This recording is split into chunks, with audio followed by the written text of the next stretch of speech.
back, y'all. Good morning, or it's pretty early over here on the West Coast, but good morning, good afternoon, wherever you are watching from. Let's make sure to make sure as soon as we coming in, like that, share it with your peeps, the familia, whoever you got on deck. Oh, doing the going the extra mile sharing right now, but yeah, how's everyone doing this fine morning? Y'all ready for some political education? Oh, they can't hear us. We got fully breed. We got Gosh, QY we'll try to speak up right now. We'll We try got to or like Mina James, QC, Chrysanthema Hammer. make sure to speak up. Okay, yeah. We got Mountains Are Horny. He said, "Can I y'all speak up?" TY Senegal. I love that nickname right there. That's a fire big nickname, but Robert it looks Red. like Oh, looks volume. like our volume's pretty low, but we'll try to make up for it with speaking up louder or like speaking into the mic. Yeah, How's that? we're just probably gonna be like this the whole time. Yeah, but like we mentioned earlier, sorry about the volume contradictions, but let's make sure to be sharing out here, liking, commenting. Y'all know the thing. Y'all know what to do. Rose I trust Cedarwood. y'all. Trust y'all. Okay. Land back, y'all. That's right. Man back. You ready to get forged with this political education? So, how y'all liking the book so far? Because it's pretty fire. Not gonna lie. There you go. Nice. All right. But what's up, Kamote? How you liking that so far? Yeah, I like how it's like very accessible. It's easy to understand. Like it's not written in these like Ku Klux communists. Like Vocabulary, that vocabulary. academia vocabulary. And Nah, then yeah, let's he make doesn't sure to really. turn up our volume. I know it's a little hard to hear, but if y'all can get some earphones in, turn up the volume on your computers, the max that it can be. We apologize, self-critical for those contradictions, but we're gonna get those figured out for the next one for sure. So, all right, Yeah, I'm Alicia. CIC Ghazi. Beep boop. people. All right, yes, we's ready. People's is ready. All right, they're ready. They've been ready for this one, unity and struggle. But y'all Oh, already know it's a chief team here representing the colonized nation of Mexico, Zapotec people of Oaxaca, using he, him pronouns of the poor working class. Forgot we use class. We're introducing class as well. mhm. Camote. Yep. It's Kamote. Repping Turtle Island and Africa, and pronouns they, them, and I'm for working class as well. Excited to be here. That's right. That's right. And we're gonna be reading. Y'all already know what we're reading today. We're gonna be reading "Unity and Struggle" by Amilcar Cabral.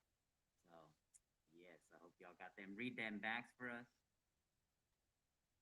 Yeah, yeah. We're gonna I'm try ready. and lean in the most we can. Wow, look, I can see the volume meter there.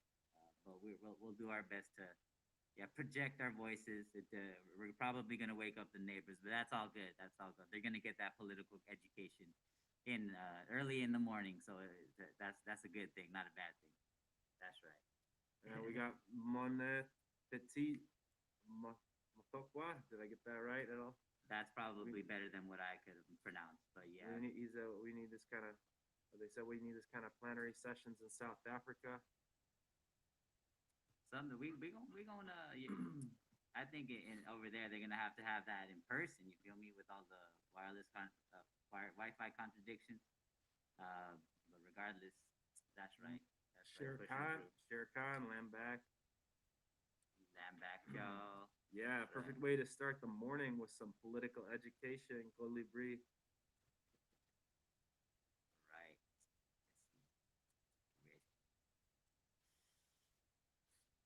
Let's see where we can. Where do you think we might be? Where's the mic? It's like down here. But yes, all right. I hope y'all got your coffees and everything to get those read them backs in. Make sure you got them ready, so we can go ahead and use the collective brilliance of everyone and make sure we out here forging ourselves further with that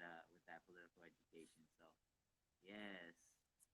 Okay, one of the favorite books for over here, Mr. Valdez, Mr. Miss, or Valdez. All right, that's right.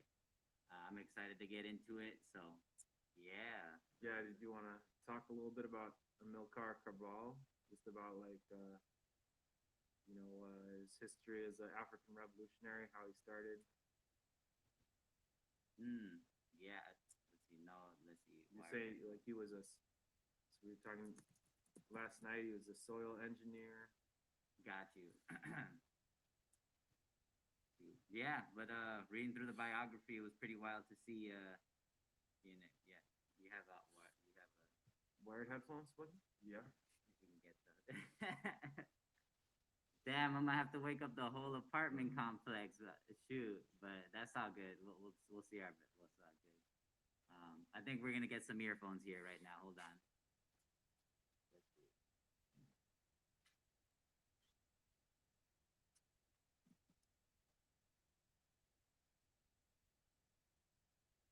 Land back. Welcome to the Revolutionary Book Chat. We're going to try to overturn this audio contradiction right now. We want to make sure that y'all can hear what is going on with Amilcar Cabral and Unity and Struggle. We know that this book is, really important to understand what has happened in Guinea-Bissau and Cape Verde and what Amilcar Cabral does with revolutionary practice, because revolutionary practice is what we have to do in order to understand if revolution is working.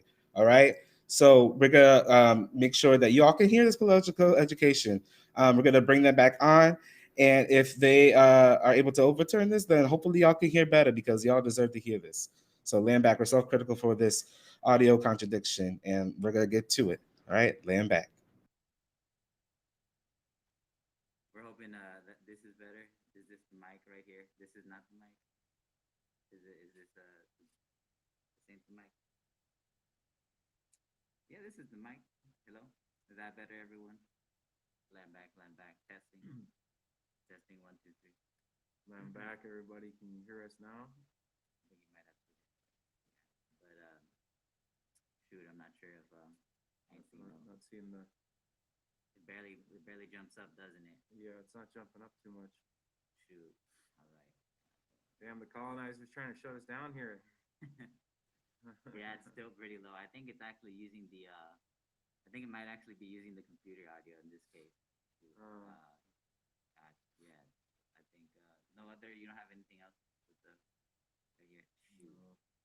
Yeah, damn. All right, we're gonna see what happens right here. But yeah, yeah. All right. Who we got coming up? Yeah, like we mentioned though, we're gonna be reading Amilcar Cabral's Unity and Struggle. Let's see. And it's gonna be yeah, it was pretty wild to read.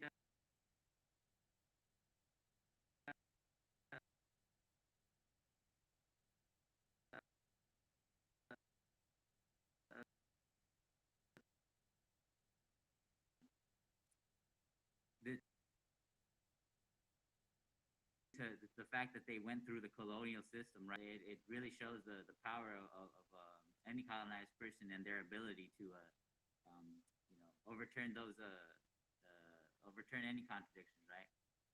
So let's see.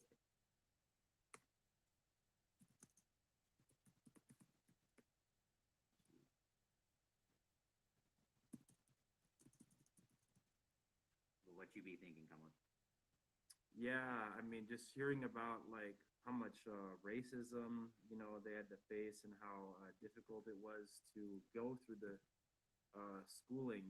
Like he was like the only African in his class for a number of classes because he got a degree in soil engineering.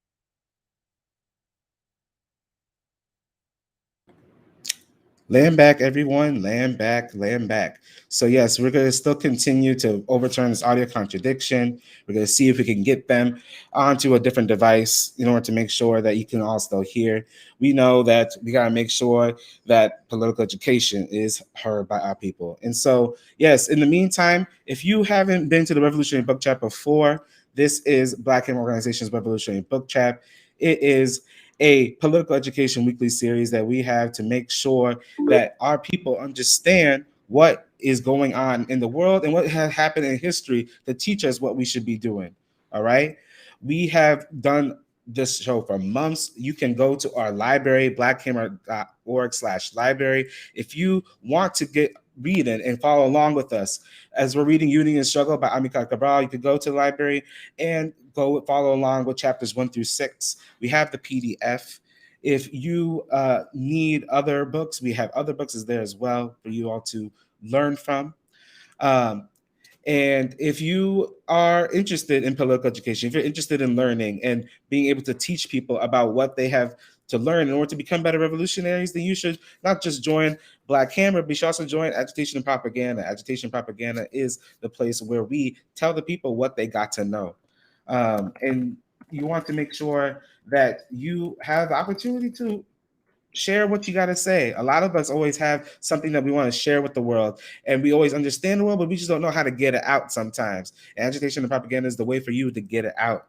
And so we're still trying to overturn these audio contradictions, and we want to make sure that you all can hear this. If at this moment, if we have to make sure that Kamote and Chin share uh, device, then we'll get them on there. But yeah, we want to make sure that y'all are able to hear this. If you are just joining us right now, make sure you're still liking and sharing, and we'll make sure that the people get to hear this political education. All right. So it seems like we have Chim and Kamote on a phone device right now, and so what we're going to do is make sure that y'all can hear them, uh, and they're going to get started. All right. And so land back, if there's another issue we have to overturn, we'll make sure that we do so. But yes, enjoy the rest of the Revolutionary Book Chat, and we will hope to see you in a moment. All right, land back.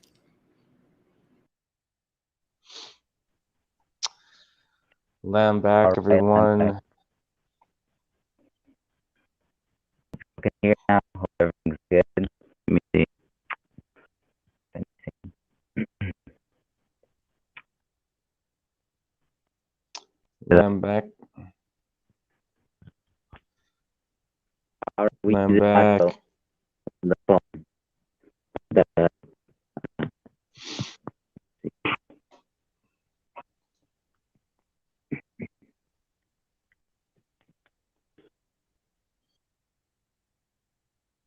Landback, we're still going to work on this, making sure that you are getting good audio from Cheem. We see that Cheem is having a little bit of a struggle with their audio. And so we're going to move Cheem to Kamote's phone to make sure that they are just sharing a device so that even if you can't see them as well, we'll at least be able to hear them and hear the political education that they got. So we're gonna get Cheem to join Kamote right now and make sure that you all can at least hear both of them. All right. And again, if you're just joining, we're reading Amilcar Cabral's Unity and Struggle, which is a collection of writing done by Amilcar Cabral about his experience doing revolution in Guinea-Bissau, in Cape Verde, and all placed in essentially inspiring all of Africa, but essentially inspiring the people of Guinea-Bissau and Cape Verde to do revolution, to free themselves of the Portuguese colonizers, who were some of the earliest and some of the most ruthless colonizers to have set foot on the continent of Africa. And so we are going to, talk about the first 6 chapters of this book. And, we're going to make sure that Y'all can hear this, all right? And so we're gonna make sure that you can see them as well as possible and hear them as well as possible. And so if this is the case, we're going to get them in about 30 seconds or so. And so we're gonna have them come into the stream, and if they are unable to read something or see something because of the phone contradiction, I'll be here to make sure that you all can see the read that backs and see the reading as well. All right. So I think we'll be able to get started in a moment. And again, like, share, comment. And if you have your read that back already, a read that back is a quote from the book that stuck out to you, right? A quote from the book that you thought you want to talk about, that you got a question about. If that's the case, then make sure that you are dropping that in the comments right now, whether you're on YouTube or Facebook. Drop that, read that back, and drop the page number that it's on, so that we can make sure that we can talk about what you're interested in this book, right? This is not just about what our hosts want to talk about. This is also about what you want to talk about. And so we are about to come on and get them into this book chat. And I think we should be good at this moment. All right. And if Chim and Kamote got that phone set up, we're going to get them in. All right, y'all. Get ready. And again, if they are able to see something on the screen and need to read, then I'll help out. But they might be good because they's college ready. All right, y'all. So land back, and I'll see you in a moment. Here is Chief Chim and Kamer Kamote. Land back, y'all. All right. I think I see the audio's good now. Again, sorry Land back. for those contradictions, but we out here overturning them quick, as I saw in one of those comments. But yes, we can finally get started with our amazing political education for the day. Let's see. But yeah, where are we at? We're fundraising to rebuild NOLA. It's pretty hard on the phone. Sorry, y'all. Let's see. Yeah, so our goal is $500. Who's going to go ahead and get some funds over to the masses that need it, the colonized masses of Louisiana that just went through that, colonial contradiction? Because at the end of the day, we realize that it's not that our people are unprepared or that this is a natural disaster, as the colonial state loves to call it, right? It's that the state, the white power state, doesn't want us to be prepared for this. It leaves us to to all of these natural events, which that can be overturned. But that's exactly what we're doing right here, right? When we fundraise. So who else going to shoot through with them funds? Who's going to shoot through with them funds, y'all? Our goal again, 500. All right, Senegal, 10 on it, 10 on it. That's right. I think that's a package, a care package right there. All right, that's right. Red shooting through with a 30. Love to see it. Love to see it. Our people going that 30. Anything y'all can donate, it all goes a long way. Is much appreciated by everyone, of course. So go ahead and keep them donations coming. QC, I see you with the $10 for the people to know that. That's right. That's right. All right. Yeah, we're gonna be keeping our people safe down there in Louisiana. Yes, owed you $20 pledge. If y'all can donate right now, y'all already know those pledges are out here, so that because we understand that it's not all of us got that right now, but so make sure you pledge, donate whatever it is you can. $2 by Tuesday. Yes, every single dollar. It don't matter if it's $2. Thank you so much. I'm Alicia. Yes, but let's keep it coming, y'all. Or if you can't donate or pledge, you gotta share like Brother Mace is over here doing. So make sure we sharing, donating, pledging, so that we can get the word out. Not only save our people over in Louisiana, but get that political education now, right, and make them understand that these natural events can be prepared for and overturned, right? All the contradictions, all the problems that come with it. So yeah, if anyone got any last little funds for Nola over here, let's see. I'm waiting on one to shoot through. Yes, and that's Senegal doing the most right there, sharing and donating. Y'all, we got to get on Senegal's level right there. That's right. That's right. Salute. Salute. All right. If you donate, you got anything Yeah, to donate to Nola? I'll donate $10. Okay, $10 for Yep. some with it. We out here. All right, now we're gonna get into some book trap trivia. All right, see if y'all did the reading. It's a little test. See, Amilcar Cabral was leading the fight to liberate which nations? So what is if you get it wrong, it's $10. If you get it right, it's $5. There you go. That sounds pretty Yep. reasonable right there. That sounds reasonable. Hey, $10 donation Hey, if you get it wrong.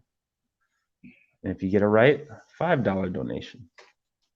I'm gonna get everyone to pick the wrong one. I think it was D. I think it was D. Was it not D? I'm gonna say so that everyone can donate more. Which one is it? Let's see. I wish I could see the chat. I can't. But oh, there you go. There's something. Okay. All right. Chrysanthema says A. Okay. Senegal saying A. I think people done their reading. I think people done QC. did their reading. Robert Red. Everybody's saying A. Okay. All right. Word. So it wasn't D. Hammer A. It wasn't D. We about to find out in a bit. Ooh. There you go. Yeah. All right. Y'all know what that means. $5 donation extra. Good job, y'all. Stars. Absolute stars. Love it. All right. But we're gonna go ahead and get into some read that back.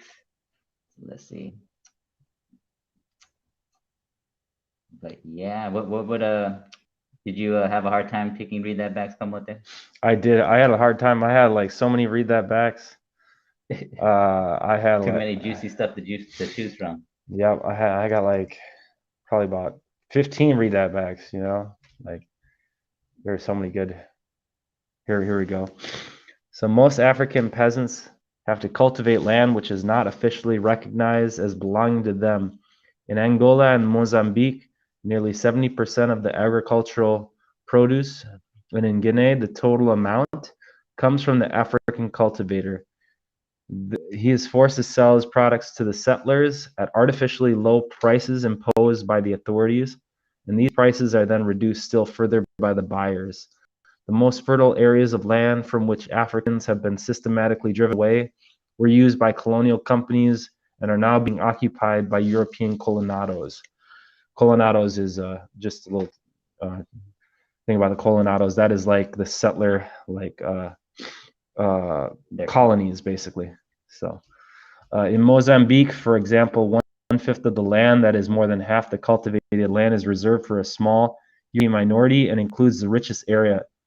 In Angola, more than 4/5 of the coffee plantations, bringing a higher revenue than any other product, belong to settlers who took most of the land from Africans and are now exploiting it with forced African labor.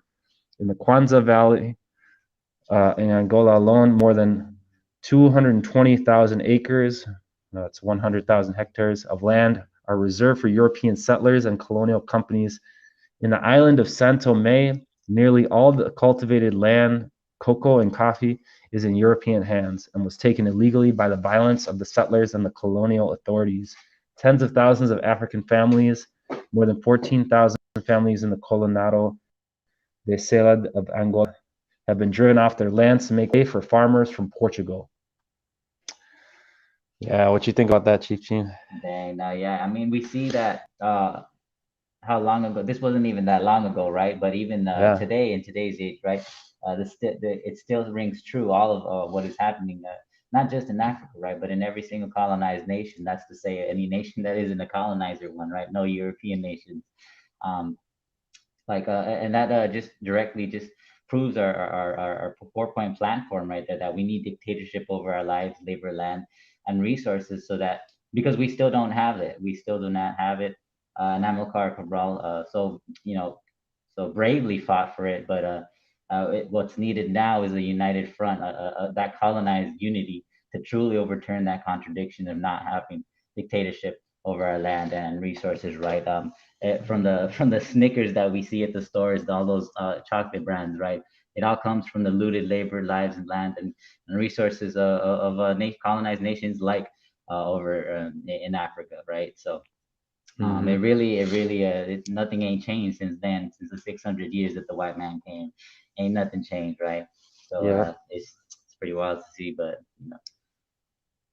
Yeah, it reminded me of another book that we read called Bury My Heart at Wounded Knee, which talks about what the colonizers did over here in Turtle Island, right? They came over here and they just continued to move across and just steal and you know take the land and take the best farming land too, right? Mm. And then they would force you know the native tribes into these reservations, which were like really concentration camps, where they would be forced to take some like barren land, just some of the worst land, and the goal was they just wanted to exterminate them, right? And yeah, I mean you see like the same thing playing out, right? Over in Guinea-Bissau and Angola. You see, yeah, That's exactly. right, Commander. Ain't Ain't nothing nothing changed. but it It will. will. We gonna make sure of that. That's right. And Amalich mentioned how like they just pillaged the land to nothingness, right? From the once fertile land that it was to a complete barren landscape. And in doing so, the colonizers, these sellouts that work for white power, right? They make their own grave, right? They make their own grave because what do they leave us with? They leave us with famine, suffering, and misery. And it is through political education that we can overturn that contradiction. So that's right. Salute to y'all for tuning into the book trap and staying through to the through those contradictions. Appreciate that, y'all.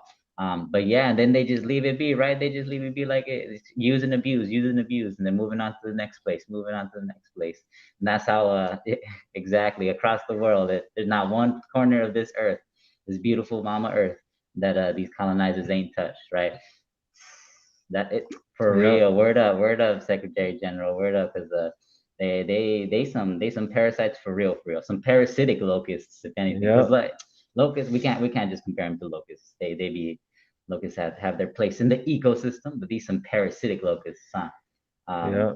But yeah, it's really sad to see, but it don't matter because we gonna make sure we change that, right? We gonna make sure that we overturn the hugest contradiction that mankind has ever known. So it's that's how we do it through this political education. This political education. Thank you, Arju. Yes, you already know. Nature ain't got nothing on, or these colonizers ain't got nothing on nature, and even the nature of historical and dialectical materialism, which says that we will reign victorious. That it is our time to come back and take back what's rightfully ours, what has always been rightfully ours, has belonged to not one person, right? Love that. Again, drawing back to bury my heart at wounded knee, right? Our people, our colonized nations, right? They didn't have this perception of personal property, right? They believed that the land was everyone's, and that should still ring true today. But of course, colonialism has infected every single, not just part of the planet, but every single sector of our way of being up until our thinking, right? They've colonized time, thinking, and that's why we going to that ancestral knowledge right there. That one that do be hidden. It really do be hidden. So, but yeah, come on, do that. What you think about that ancestral knowledge though? Yeah, I mean, absolutely. Like by reconnecting with the ancestral knowledge, and when we, as we continue to get our land back, then we're able to heal, right? And we're able to reconnect with our ancestral practices. Is that why you think like all of us are like suffering right now with all these illnesses and like not just physical but mental, right? Like Yeah, uh, yeah, because we know. I mean, we deep down inside we know like this this ain't is it. not. This Yeah, ain't it, Chief. we know we're trapped in a prison. We're trapped in a slave system where we're the loot, right? We're the slaves, and we still haven't gotten our freedom. We're still forced to build for this white power colonial system, right? Who's at the top? It's mostly white people, and then they got a few chosen sellouts here, right? So that they can show that to us, and then try to put this propaganda on us, saying like, oh, look at, if you just work really hard, you can advance too. And we all know that that's a bunch of baloney, right? It's not the case at all. It's just BS. Don't fall for it, y'all. Don't fall for it. For those watching, don't fall for that. If you're not a member yet, don't make sure don't that those riches that the colony will offer us have nothing on the actual true freedom, the taste of freedom that we have never gotten to actually have a bite of, right? Just little tastes and glimpses right here and there, right? All of that, and besides all that, all those riches, all the promises of the colony, it's all tainted in our blood. It's all at the expense of our people, at the expense of another. And that's why Black Hammer, we out here trying to make sure that we don't live we create a world where no one lives at the expense of another, right? That's saying, and it's going to take work, dedication, and cadre, all you cadre, all right? So let's keep them read that backs coming, and yeah, we're gonna keep pushing through whatever contradiction comes our way, y'all. Let's see. All right, Let's any see, we got an audience read audience. that backs? No one got any read that backs for us? Let's Y'all see. did the reading. Y'all know where Let's see, we got an audience read that back here. do we? I wish I could see all the funny comments. I can't. Portuguese colonialism represents a reign of evil. As for the other people, particularly those who fortunately have not known colonialism, they'll have to acquaint themselves with the facts Before passing judgment. Page 19. All right, yeah, G Hammer with the read that back. No, yeah, and it's for those that really don't know, right? And that's a lot. Sorry, look at this finger right. For those that really don't know about our material reality under this system of like pure hell, right? It really is like they have to really find out what is going on, the true nature of this system. And a lot of our people don't know yet, not yet. They have not, because the hammer in their hood hasn't reached them yet. But once they do understand and see those material realities, right, it's going to be that they will see and they will eventually join our side, because there is no other, right? There is an objective reality that everyone must come to, right? That them the dialectic shooting through. And from there, we can go ahead and continue to rip down that system. Here we go. We got Admiral Shagun, page 22. The petty bourgeois privileges are a scam and an illusion. They may get crumbs from submitting to the colonial masters, but their power doesn't actually materially exist. The tiny minority of so-called civilized Africans who are theoretically considered to be Portuguese citizens do not enjoy the privileges reserved for Europeans. Some find themselves in an isolated position between the mass of the African people and the settlers, and are discriminated against by the latter either in an open or a veiled manner. And most of them actually live in similar conditions to those which are legally imposed on the uncivilized Africans. Yeah, exactly. So like, yeah, you like a very small amount decide to sell out, right? Like 1 to 3%, but they're never going to be equal. They're never going to be seen as equals, because the colonizers always just see them as lesser than. They don't see us as fully human, right? They never will. Let's be honest. Come on. These colonizers from day one, right? They're with their with the colonizer Pope, right? With the when back in like what 1500s, mid 1500s, they said, like the Pope issued this papal bull because they had just gotten out of the Black Plague and whatnot, and Europe was broke, and so they needed to make some money. And how are they going to do that? Oh, they're going to do that by going and trying to conquer just every land that they could get their hands on.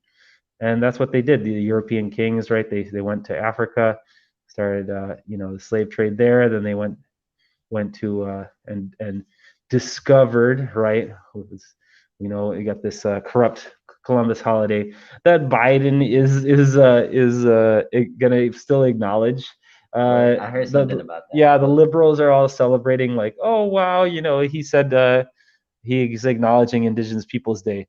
But at the same time he's acknowledging Indigenous Peoples Day, he's also still not canceling Columbus holiday. You know what I mean? Like it's just like more than that, he do be dropping bombs on colonized nations, though. Exactly. Materially, he's just aligned with the white power state. These liberals are just, they're totally brainwashed, because they know that they're sellouts. But anyways, let's see what we got. Oh, here we go. Black Hammer Defense. We got Biquilla, we've got, read that back, page 23. Every year, 250,000 Angolans are rented out to agricultural, mining, and construction concerns. This one. Every year, 400,000 people of Mozambique are subjected to forced labor, 100,000 of whom are exported to the mines of South Africa and the Rhodesias. No, yeah, that one hit right there, because even though this is in Africa, right? We see this in every other. Basically, if you're colonized, this is the same material reality that you live in as well. You know, it may be a call center like one that I'm working at. You know, exploiting my labor for crumbs that I can live off of, or it can be like a lot of our indigenous what they call Latinos, right? Working those, staying out of the house 12 hours out of the day, gardening or doing construction, right? And for crumbs again, for, you know, being exploited to, so badly, yet they get nothing in return. There's nothing in it for them. It is just a system of survival, which is hell bent on continuing their exploitation, hell bent on renting them out, like using and abusing them like they're nothing, like it's the land that the colonizers have been using and abusing for the past 600 years, right? They see us as these objects, and Kamote made that point, right, that these colonizers will never see us as humans. And it's still, if this ain't that proof, then what is, right? Because again, it is these inhumane conditions that ripen the situation for revolution, that ripen and bring forth revolution, and that open the eyes of the people. And not to scare anyone, things gonna get worse, but that's why we build in here, because the settler state is crumbling. This white power state is gonna crumble, and that's why Black Hammer is here to build, y'all, to build for the colonized nations of the world, not just here in the snakes, right, but over in Africa. We're gonna not just in North Africa, South Africa. We're gonna take over the whole world. That's the goal right there. To have the colonized proletariat, all the colonized workers and poor working class workers of the world, right, come together, unite with one another to truly create that world where no one lives at the expense of another. Mm-hmm. Yep, that's right. Black Hammer Defense, we got to read that back, page 45. A very important aspect of a national liberation struggle is that those who lead the struggle must never confuse what they have in their head with reality. On the contrary, anyone who leads a national liberation struggle must have many things in his head and more each day. From the starting point of the particular reality of this land and of the reality of other lands, but he must weigh up and make plans which respect reality and not what he has in his head. This is very important. Failure to respect it has created many difficulties in the people's liberation struggle, mainly in Africa. Yeah, I really like that one. That was another one that I had jotted down, and yeah, that just goes to show that they're materialists. You know what I mean? They're focused on the reality as it is in their particular situation. And for example, over there, the majority of people were peasants, working out. It reminded me of the situation in China, right? So in China, right, the majority of the people, like 80% or something, were peasants. And these Ku Klux communists, they were recommending, oh, you've got to organize the workers, right? The industrial workers, right? The industrial proletariat. That was not gonna happen. They tried that, and what did the colonizers do? They assassinated them. They just wiped those workers out, right? And the majority of the workers were peasants, and that's why Mao Zedong said, we can either help to lead the peasants, or we can watch as they build and destroy this colonial system, because the peasants, at the end of the day, are the ones who are going to decide things. So, yeah, that part reminded me a lot of, what the similar situation that China was in. Dang, no, yeah. And, let me see.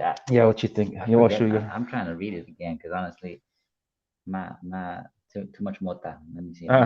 So they were talking about how, we might have our preconceived ideas when we come into revolution, I remember now. There's one part that was like, yeah, that it really speaks to how we always have to continue our political education, right? Why it's such a huge tool for us revolutionaries, right? To continue forging ourselves, making sure that concrete reality is in our heads, right? To make sure that we understand it. And not some kind of idealism, right? Not some metaphysical ideas of what's going on, right? The actual concrete reality, which is that what we just went over, right? The fact that we are loot for the colonizers, right? That we are hey, that's right. Was it a goodness? You out on outreach, but still struggling to watch. Salute to you. See, because like I was mentioning, that political education really is why we continue to go out on outreach. Why we understand the importance of outreach.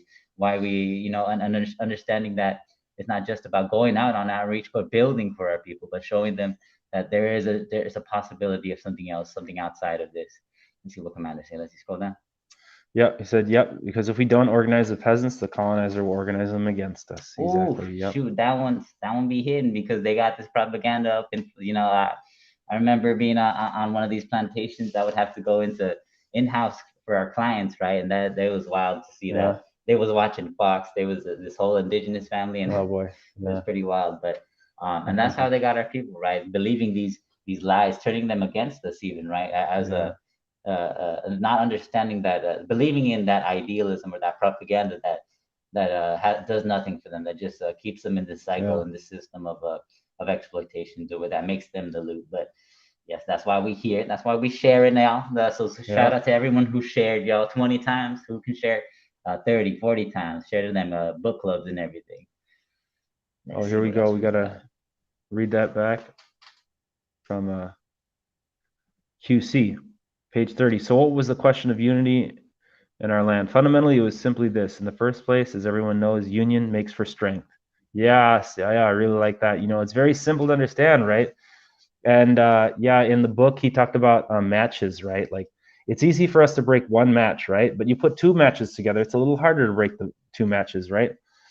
You put three matches together, even harder. Four matches, five. You just keep building like a bunch of twigs, right? And you put like a huge bunch together, right? You're not going to be able to break that. You know what I mean? Like, not with your bare hands, right?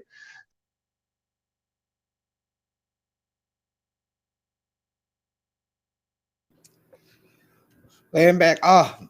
We are on such a good roll. We just had a contradiction with the phone right now. We're gonna keep on going. Yes, you know what Kamote was talking about? The revolutionary matches, right, being put together, right? Amilcar Cabral have that understanding. If you put those things together, you can create strength. You can create strength. And so we're gonna let Kamote finish it. They back. They is back. All right, let him back. Go ahead, finish that. I'm self-critical about that, but yes, that's what Amilcar Cabral was saying, right? We have strength through unity. You just put with more and more people, more and more of us together. It's impossible for us to lose once we reach that critical mass of people, right? And when we go out on outreach, right, Kamote, when we all go out on outreach, we are building that unity. We are showing the people that, like, hey, we need like your help as well. And then they see that the dedicated cadre that continue to go out, right? You continue to make friends with everyone. You continue to make those connections in your community, because y'all are the true revolution. Ain't no one out here at 5 a.m., right, going out on these sublines. Ain't no one out here every single week and making sure that they deliver PPE to the community, deliver these care packages to the community, right? There's you, the cadre, that continue to do so, and to create that unity. So let's keep it up, y'all. Let's keep it up. See, I think we're gonna go into one of your read backs now, I believe. Come up there. Oh, yep. Yeah, here we go. Okay. Yeah, how do you take that out? That's a good. There we go. Okay. Oh wow. Oh, what? We still All trying right, to get that out. little technical difficulties. Yeah, we almost there. There you go. Do we get it off now? All right. It's this thing technology. Come on now. This technology. Come on now. I'm just trying to. We go to. I think you just gotta get out of the. There we go. Okay. Each person has a specific work to do when the football team is playing. Persons differ from each other. Temperaments, often different education. Some cannot read or write. Some are doctors or engineers. Some have different religion, right? One might be Muslim, another Catholic. They may even act differently on the political plane. One might be of one party, another of another, right?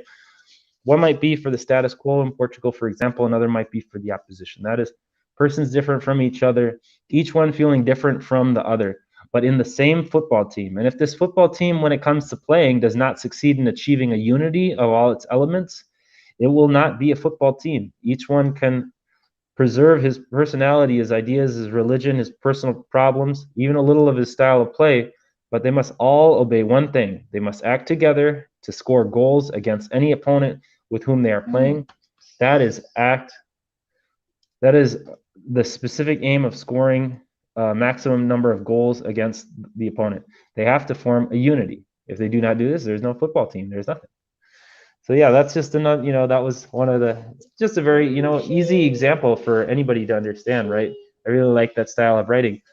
Just those simple, those analogies. analogies, Right? yeah, exactly. That I was about. Oh. Yeah. No, you go ahead. Be hitting, man. That Oh, one yeah. hit. That's like that colonized unity that Amilcar Cabral be spinning right there. Yeah. That regardless of any differences, right? Whether you're Catholic, Muslim, or anything like that, right?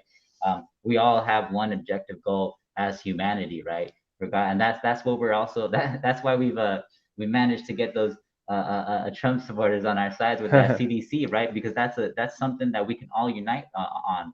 The fact that we need dictatorship over our own bodies, right? And dang, like that he straight up spitting on that colonized unity, that point, that we so rightfully and strongly advocate for it. Because without that unity, without that working towards that same goals, right? We're not going to be able to overcome the hugest contradiction that mankind has ever faced, right? So it's going to require all of us on every single playing field, from every single colonized nation, regardless of our age differences or anything like that, right? It's going to take all of us to score that point and to ultimately defeat the enemy, which is these crusty colonizers. So, dang, that one hit right there. Come on, that was fire right there. Nice.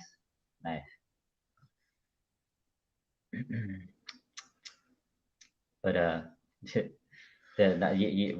yeah, he had another one too. He talked about that I like too. He talked about say you see somebody carrying a big fruit basket, right? You got bananas, you got papayas, you got cherries, you got oranges, apples, pears, grapes, right? You have all these different types of fruit, just like we have all these different types of people, all these different types of colonized people, right?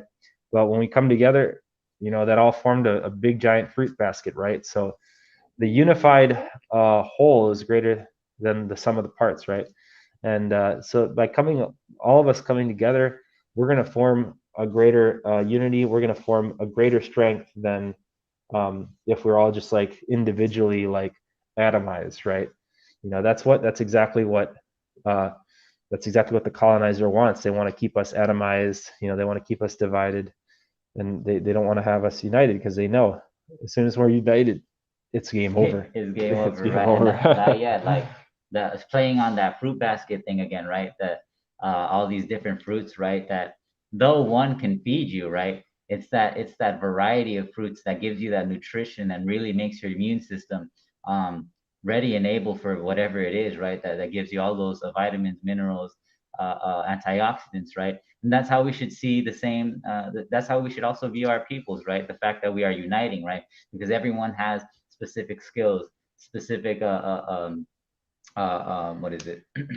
Yeah, just specific skills and something to contribute, right? Yeah, talents to contribute, no matter where they are, no matter where they're from, whether they're from the poor working class, complete poor working class, or whether they're from the what is it, the petty bourgeoisie, right? Yeah. With those little academia degrees. Yeah, like Amilcar Cabral, right? He was but Amilcar, where my petty booze at? Because this the grind that y'all got to be on right now, but this the grind that we all should take on as well, right? For our people, for the liberation of all colonized peoples, right?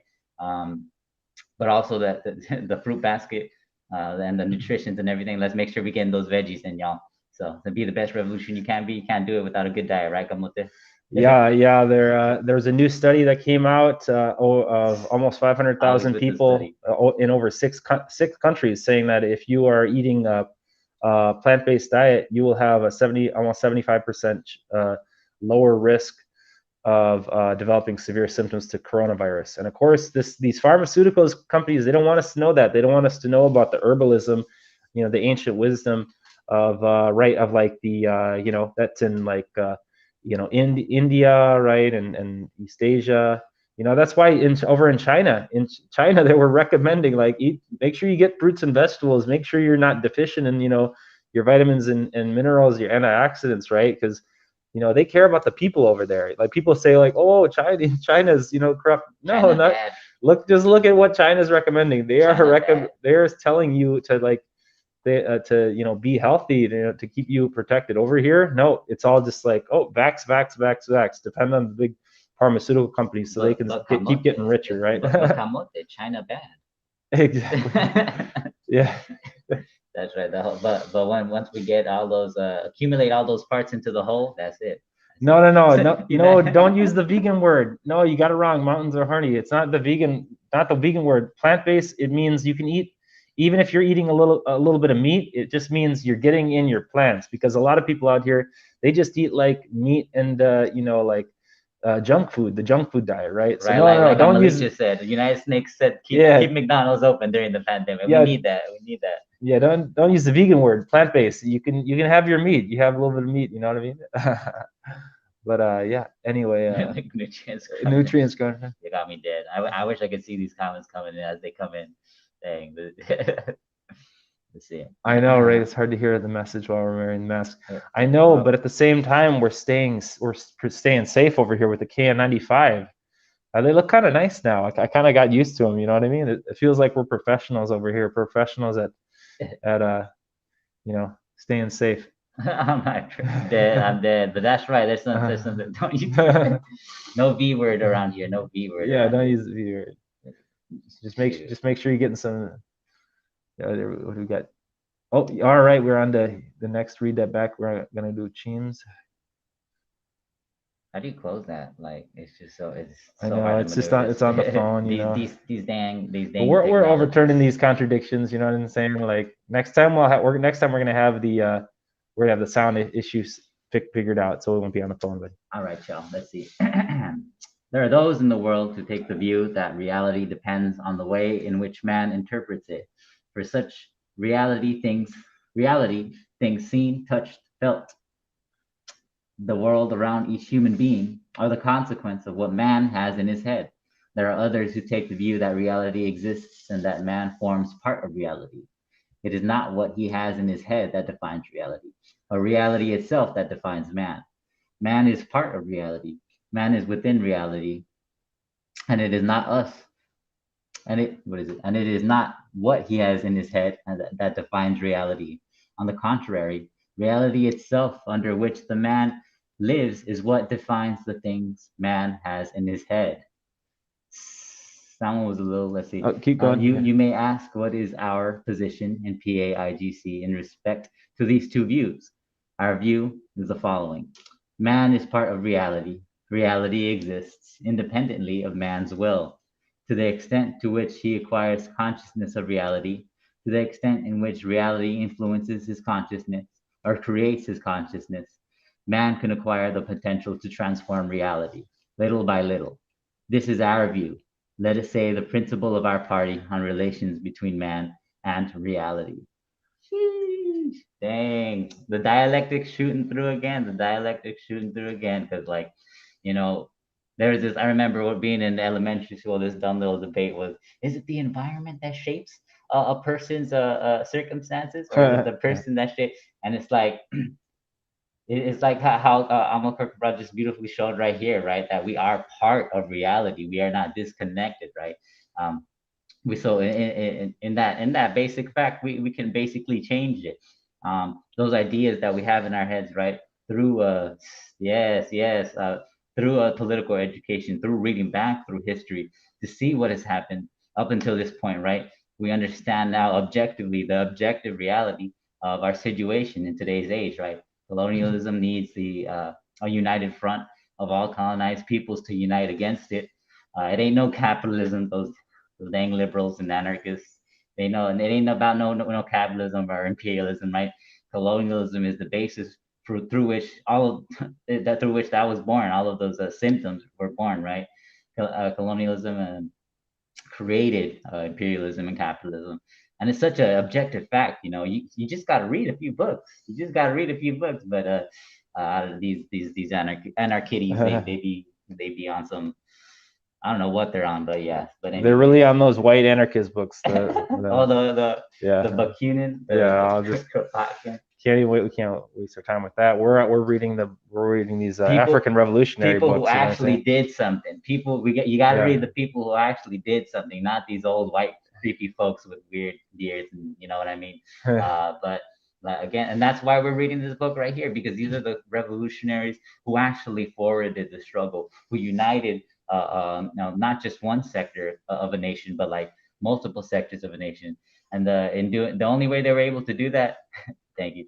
The only way they were able to do that was through putting that theory into practice, putting our theory into practice. And every time we go out into outreach, right, we see our theory being put into practice. When we let our working class colonized folks know, they're like, hey, you can do this. It don't matter if it's like 30 minutes,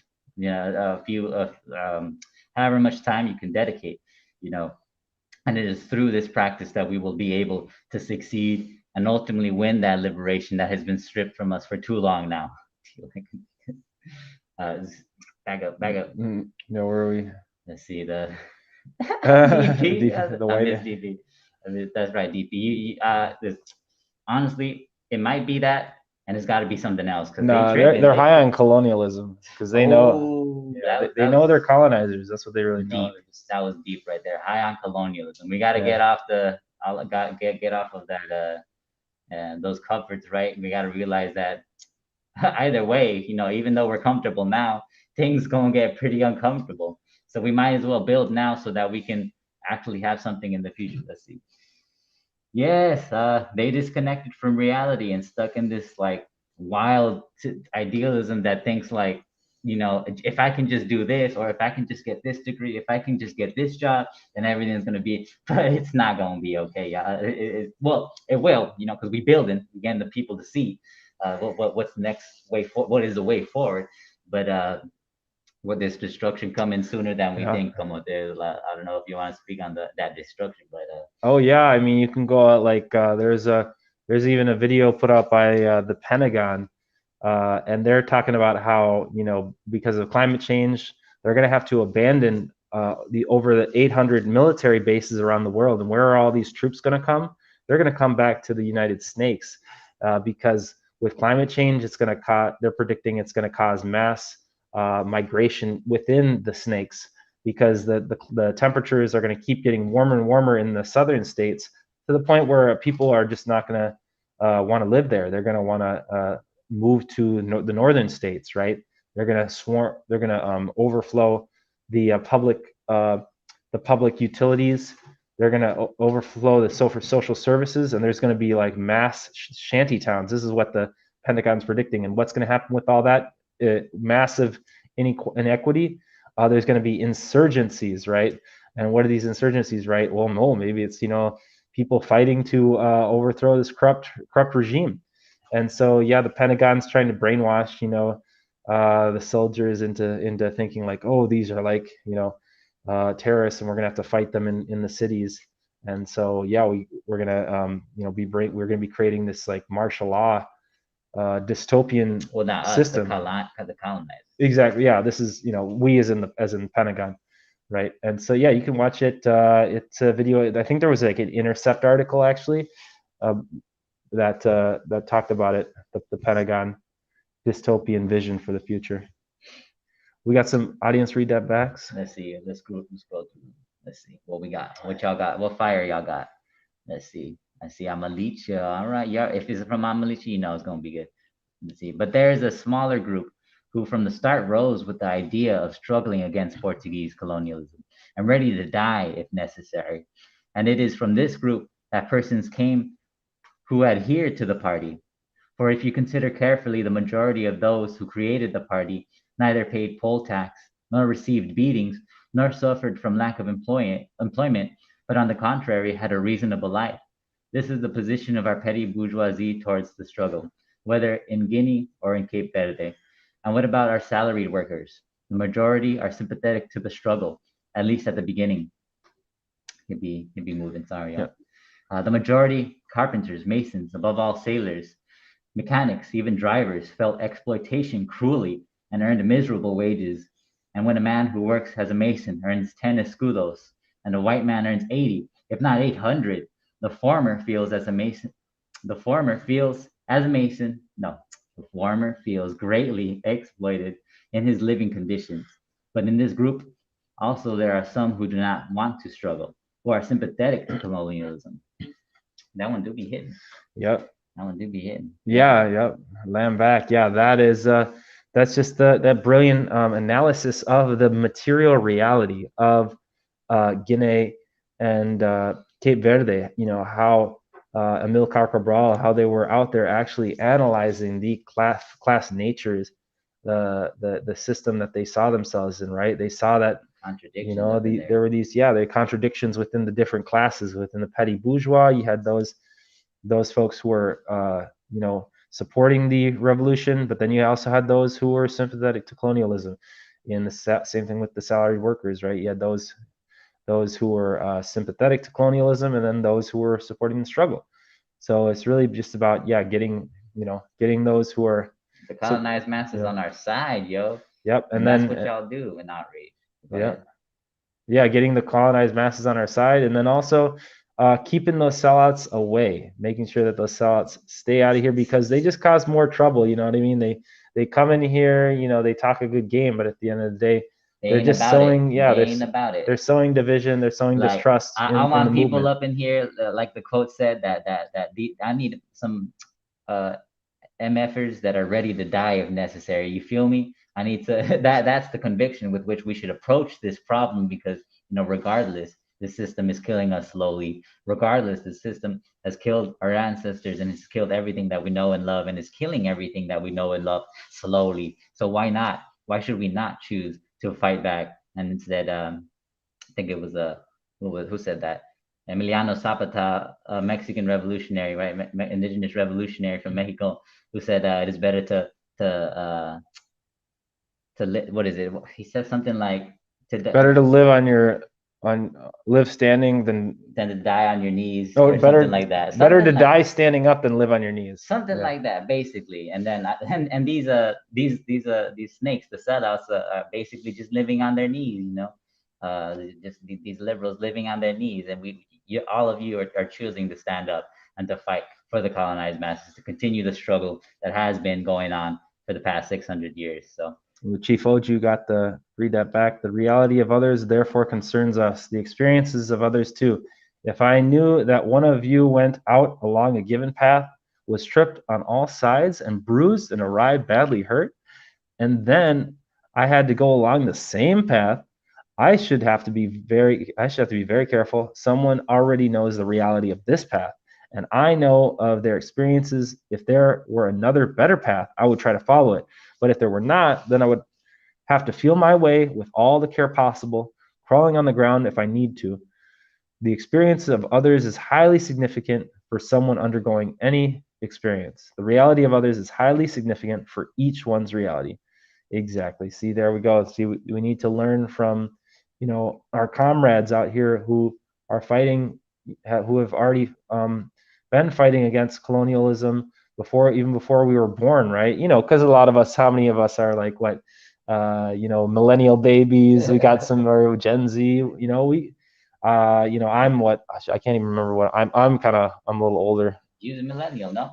No, I think I'm like right before, was that like 90? Well, yeah, regardless, like whatever generation we come from, like whatever experiences we have, right? We have to, once we understand and see someone else's reality, we incorporate that into our own and shape our own through another's view in our perspective in life, right? And that is why we understand that, the mass suffering that is occurring right now, we understand why it is occurring. And we have that in the back of our minds, right? That's something else that, instead of getting sad or like, depressed, right? That revolutionary pessimism, we should use this as fuel, because we understand the material reality of our people. We are suffering, right? We are in misery. And that's why we must continue on with the work, right? With such a dedication, with such what is it?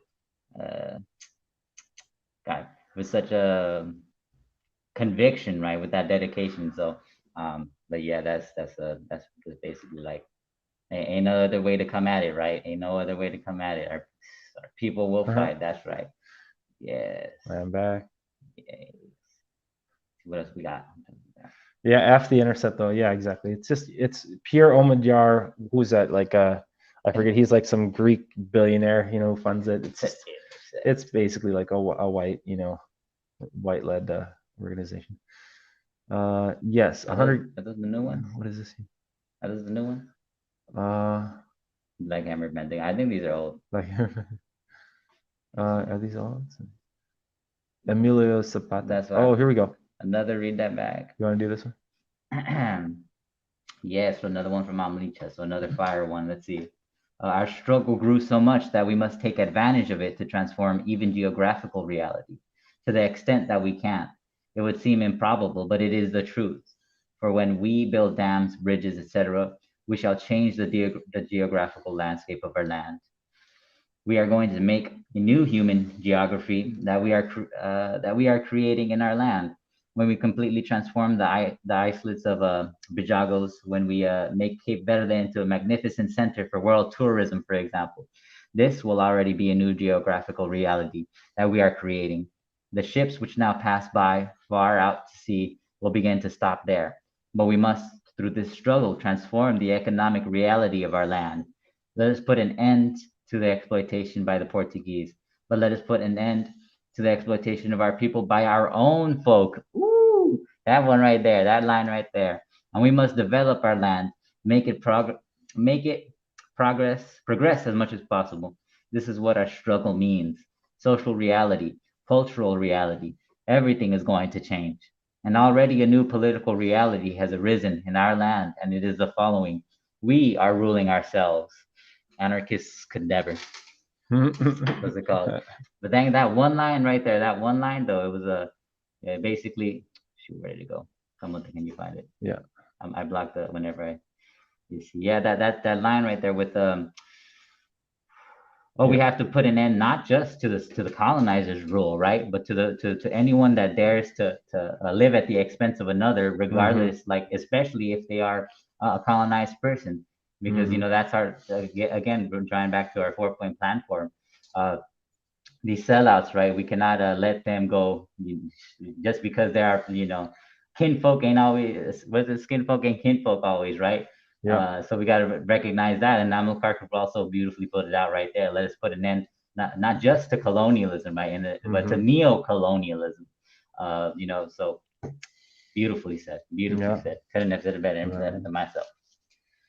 Yeah, that reminded me of the book when Amilcar Cabral is talking about the different tribes, right? So there's different ethnic tribes in you know, in Guinea-Bissau and Cape Verde, and well, actually just Guinea-Bissau, because Cape Verde was more like that was actually where slaves were brought to, so people weren't really living there before the slave trade. But in Guinea-Bissau, so there's different ethnic tribes, right? And some of the you know, some of the tribes were totally like horizontal, right? They didn't have like a system of like exploiting each other. But then other tribes did have a system where they were exploiting each other, right? Where they had like a system where like they had you know, chiefs who were, you know, taking some from the farmers. They were exploiting a little bit. And so actually in the book, he talks about how the people who weren't under any system, they had more of a horizontal system of just like sharing, you know, the wealth. They were more resistant, and they were fighting back more against the Portuguese, because the Portuguese went and took chiefs. They took people from other tribes and then put them as chiefs, and so they knew that like that's not you know, that's not how our system's supposed to be, you know. So yeah, I thought that was really a good read that back there. Now, yeah, we equal no matter what. That's again the platform coming in. No matter our differences, we all equal. Yeah. Ain't no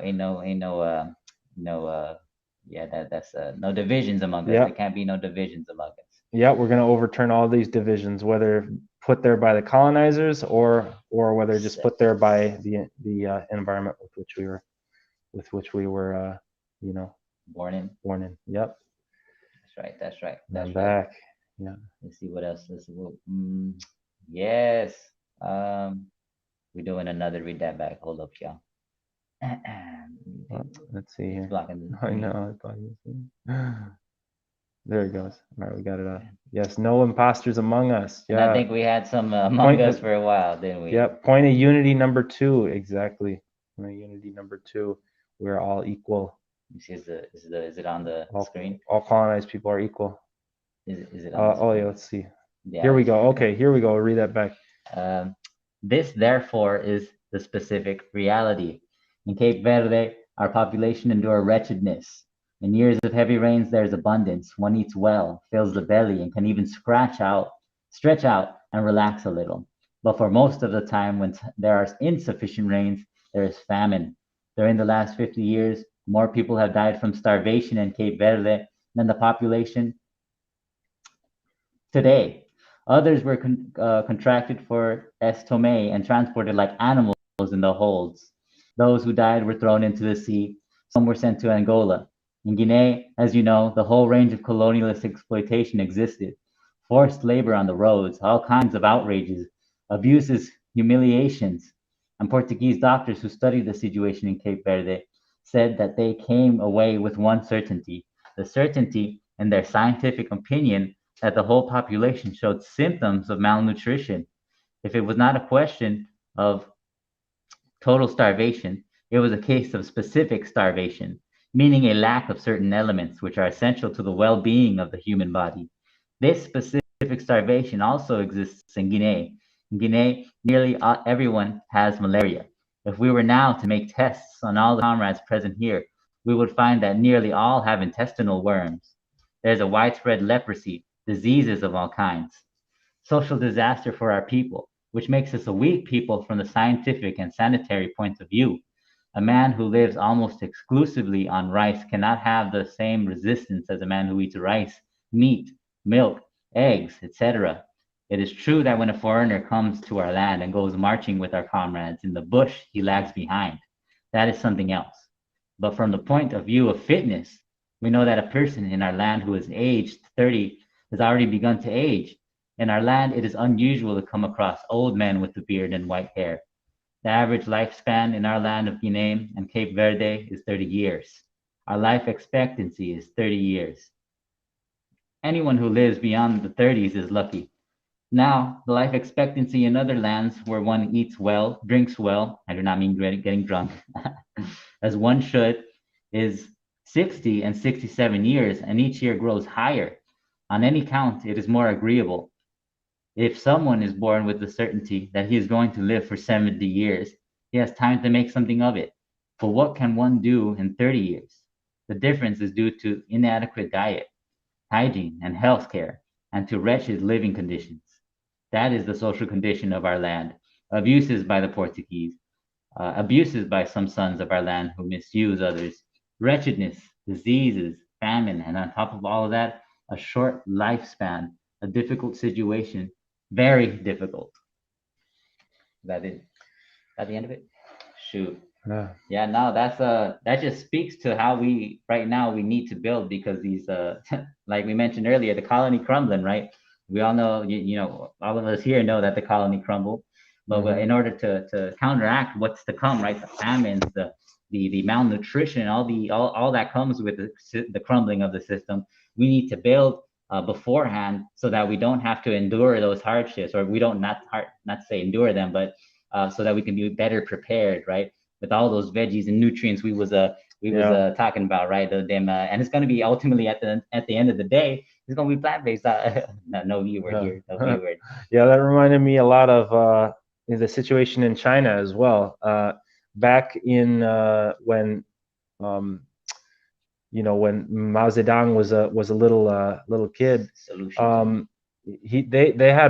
they kept records for like the amount of food that they had, you know, and like he said that he would eat like maybe like 1 or 2 eggs a month, you know, and you know they're eating like mostly rice, and yeah, didn't have very much, you know, fruits and vegetables either. It's just a lot of just, you know, surviving on like rice, and that's definitely going to be nutritionally inadequate. You know, rice does not have that much nutrients.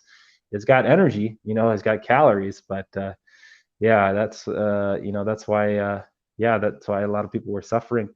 And they had a lot of famines as well, like in China, almost every year in recorded history. So yeah, it was very interesting to read that and just see how, they're fighting very similar circumstances, very similar material realities.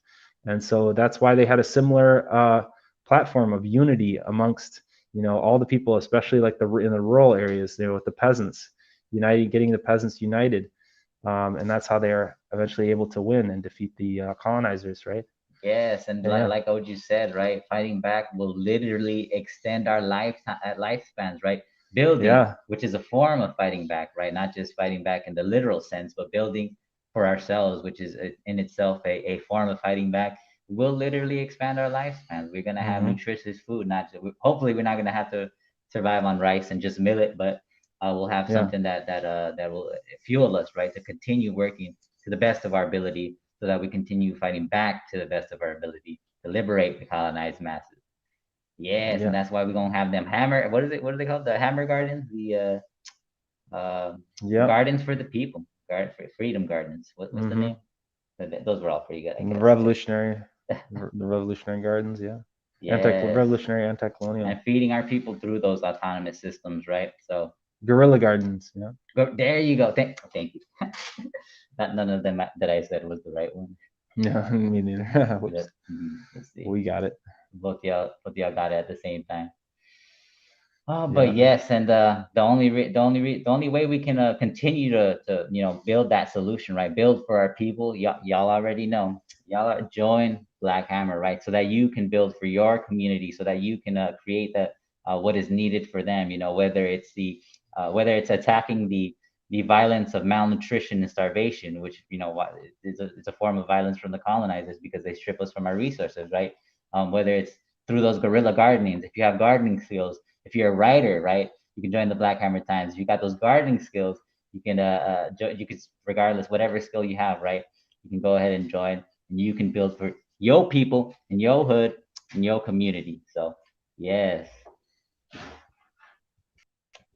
But yeah, that's the solution, young. That's the little solution right there. We ain't gonna leave you with it hanging like all these like the news do, right? It just gives you problems and everything. But we deserve the best, and our people can bring about that best that we need and deserve. So yeah.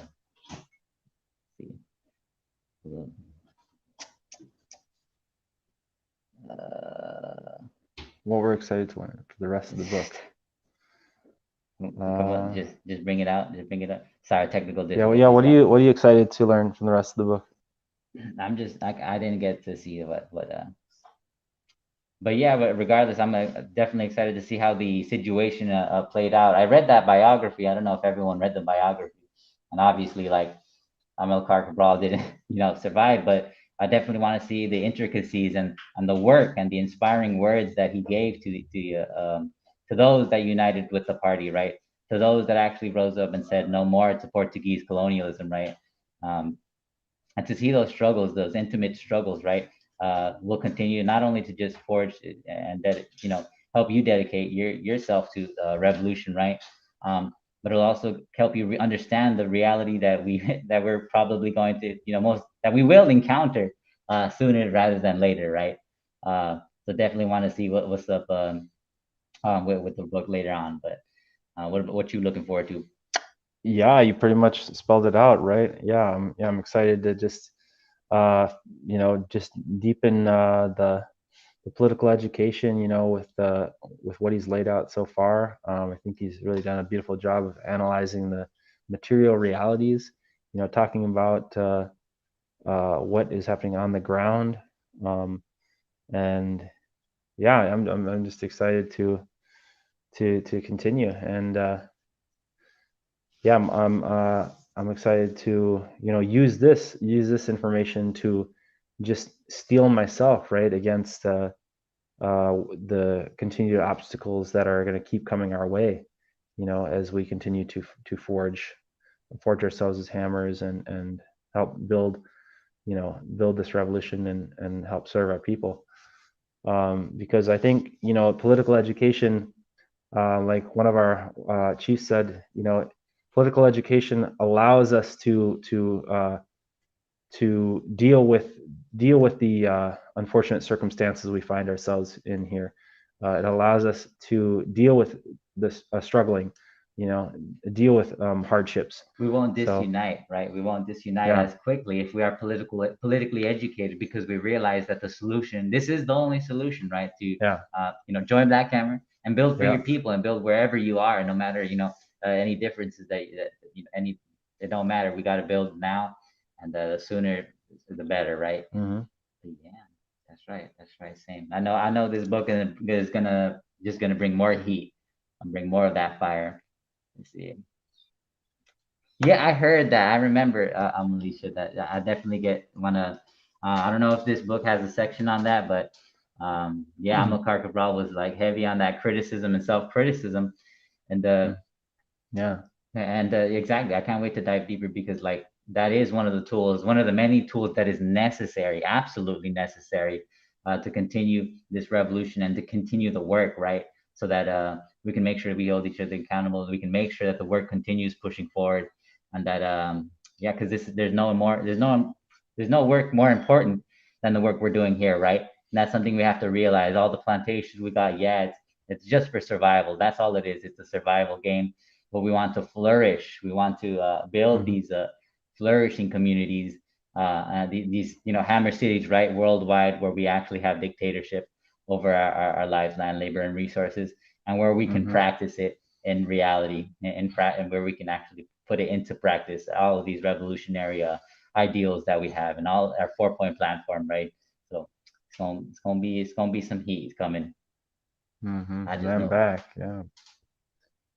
Yeah, when we come together collectively and when we're living. Oh, here we go. We're at announcements. So we got the Vanguard coming up Monday, October 11th, 8 p.m. Eastern, EDT, Eastern. What's the daylight time? Yeah.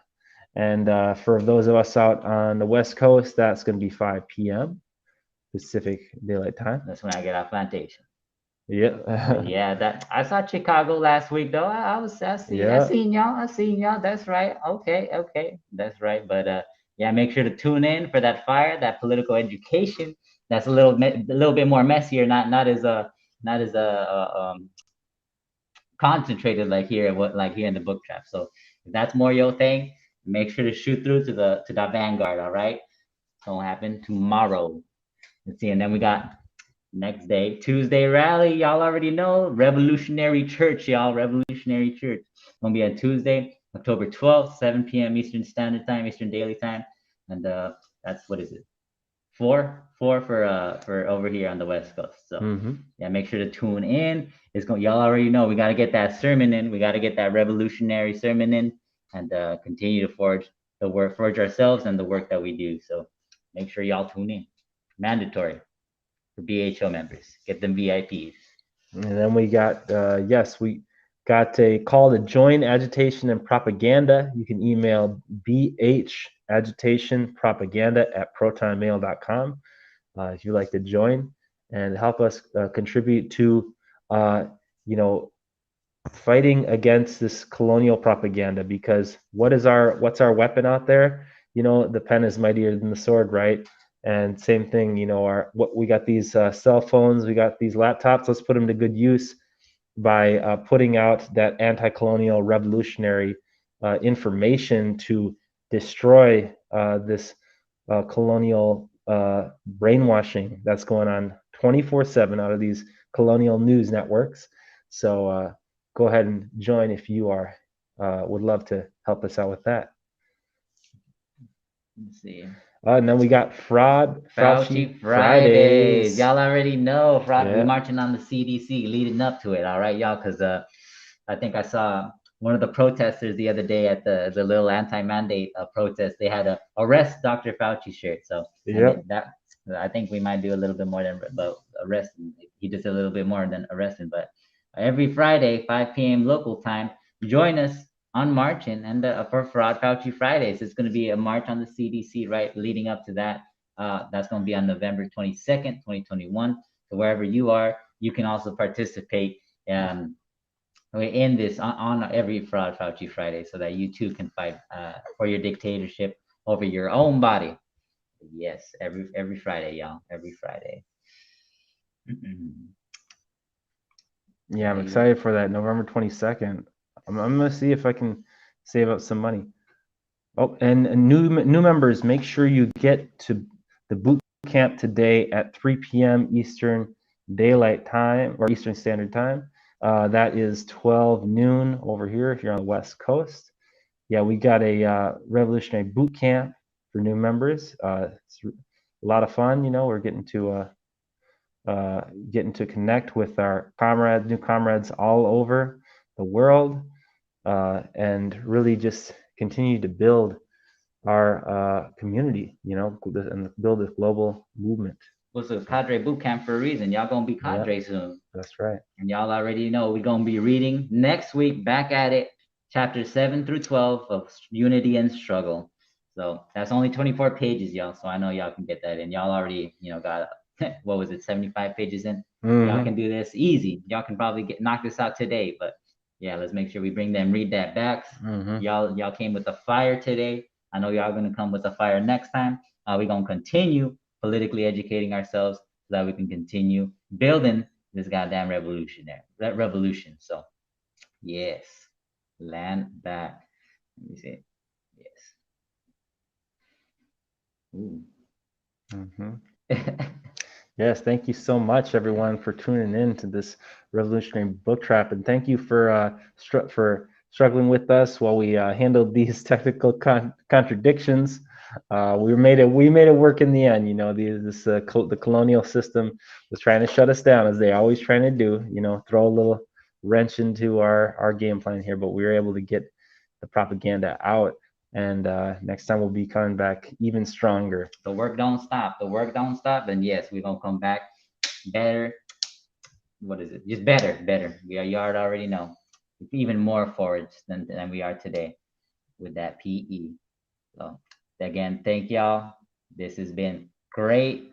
All right, let's go ahead and give a land back, y'all. Ready? Give a land back, everybody. Oh, we're gonna do a count. Land back, yeah, land